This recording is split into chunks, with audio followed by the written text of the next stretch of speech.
I'm sort of like an image scavenger when it comes to stuff. I recently did a thing with my two relatives. They're both 6 and 7, and I sent a picture of mine to their mom and said, so what would they make of my painting? And so they did some paintings based on my painting. And because I find that really intriguing, and actually used a little section of one of their paintings of my painting in one of my paintings. So yeah, I don't care where the image comes from. And one of the things I know I like to do is to take tiny little bits of things. Like I've often in the past taken a square half-inch of a cartoon from the New Yorker magazine and made it big, right?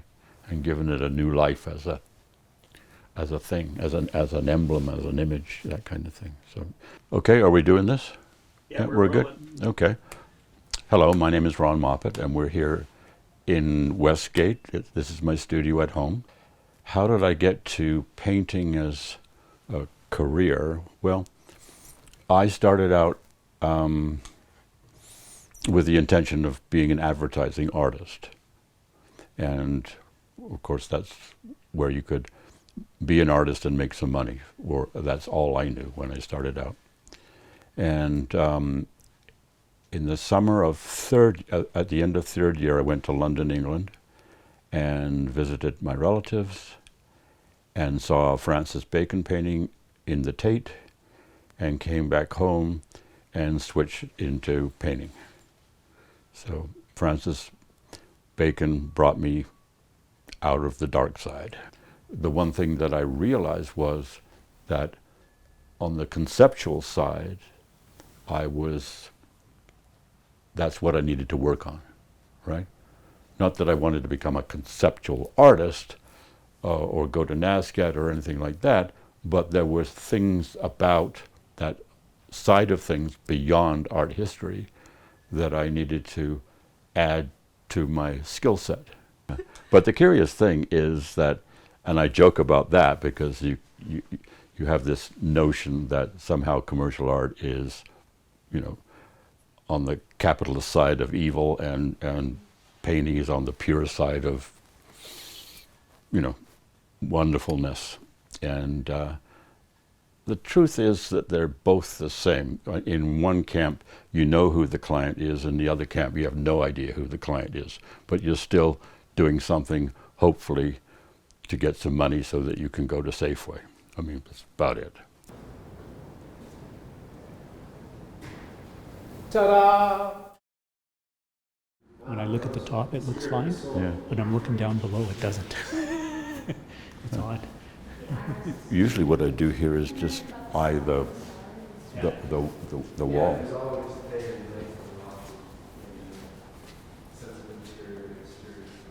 That's what I do too. It's pretty damn good. Yeah, it's not bad, eh? Oh, it's better than not bad. No, I think it's true, Kevin. Okay. The Four Seasons painting, I literally painted that 2 panels together at a time, and just kept shuffling the deck. But having worked large before, I knew what I was doing. Looking at things in terms of how I would represent that thing or that person or that sky or whatever in paint. Earlier in my career, I might be collecting notes in a sketchbook, clipping pictures from magazines with an image that I think could be useful. I don't like titles that sort of lock you in to a meaning or a description. I mean, I mentioned Francis Bacon earlier on, and he would go bananas if you ever suggested that his work was in any way illustrative. And that's changed over time, but I know exactly what he was talking about, right? Because I like the work to be open in a way. And not in the sense that I don't care what you take away from my painting, or it's anything you want it to be, or if you want to hang the panel upside down, that's fine. I try to put you in a zone. I try to put you into a kind of a weather. I try to put you into some kind of an imaginative space that you can conjure with yourself. But I've driven you to a place, and then you can work with it. Right. The country I'm from, the south of England, was once described by Rossetti as like living inside a lettuce. And you certainly can't say that about living in Calgary. Yeah. There's a sharpness to the seasons, and there's a sharpness to the things that you're looking at. Most of my paintings are triggered by an image or a thought about another artist that might be in my mind at the moment. This one was really quite accidental. And I just thought, I'm just going to start working on this canvas and see what happens. It ended up being the winter panel in this 4-panel work. And it was cold and dark, and I thought to myself, well, this is the way it is. It's cold and dark out there. But it did trigger the thought of all of those artists who I was pretty much aware of, having treated the theme of the 4 seasons. I've got 4 panels, so why don't we start down that road? And I think the next one I did was turning the winter panel sideways and treating it as a horizontal panel and treating it as summer. So I went to the opposite end of the palette, and with the greens and the yellows and the brighter summer colors. As I'm doing that, I'm also thinking, well, if I'm doing this, I probably need to have some architecture to this thing that relates across panels and things like that. And one that immediately came to mind was, well, I could have flowers in each panel. You'll notice at the end of the painting, in the spring panel, there's quite a representationally painted iris. It's painted to look like it's a collaged paper on the corner of the painting. The painting actually starts in the opposite corner with the summer panel, with some flowers that are painted inside and outside. You can't quite tell. And that design actually comes from a ceramic plate. And so those two things sort of signal one of the things that I do frequently, is that employing different stylistic devices within any given construct. There's a stool in this painting which comes from a recent trip to Greece, and it has 3 legs.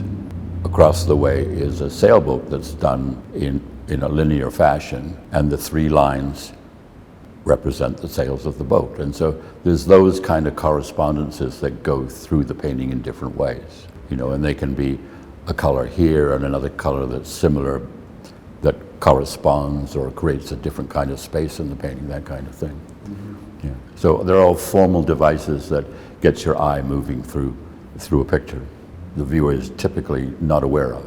I like talking to people who can spell ambiguity, and which is not a particularly North American attribute, I've found. Well, today is Bob Dylan's 80th birthday, right? And Bob Dylan was once asked what his songs meant and what they're about. And he said, well, most of them are 3 minutes, some are 4, and occasionally they're 10 or 12 minutes. And I really like that.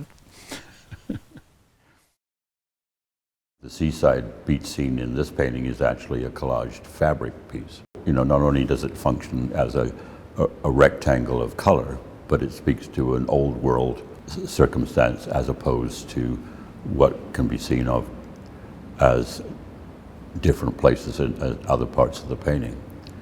But what I like to do is suggest things, not in the sense that it's an open-ended construct, but suggesting in a way that can take you to a place or to a weather or a mood or, you know, a circumstance where you can employ your own imagination.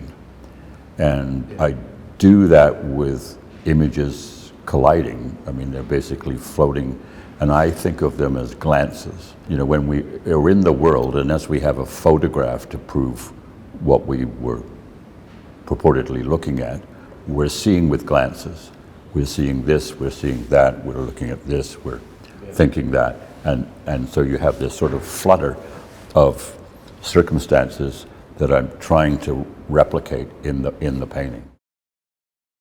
It's an interesting thing to talk about because I don't ever wish for the paintings to be puzzles. Particularly in our society, we really don't tolerate ambiguity very well. And people want to know what this is about. I think I've said before, this painting is about 21 feet, 9.5 inches. You can't deconstruct it as a coded work. You have to give over to it, to the glances, to the color, to the collisions of things, to the correspondence to things, and let it work on you that way. Any given work of mine can provide you with something new to look at all the time, I would like to think. The painting pivots on the stool. It's apart from the iris at the back end, which is really quite small, the stool is front and center, and it's painted in a fairly representational way. And because of its background, which is sort of atmospheric and indeterminate, it sort of steps out in front of the painting. So this here is the control center, so to speak, and where I spend a lot of my time. And these piles here are actually a pathetic attempt to keep the images, the source images, or some of the source images in place. I've tried over the years to imagine that I can file them, but it's impossible. And sometimes I can group them in terms of the number of images I use on any given painting, and there might be a pile that have more to do with the four seasons in there or not. But as you can see, they go everywhere from just being clipped out of a magazine, a tracing of something else,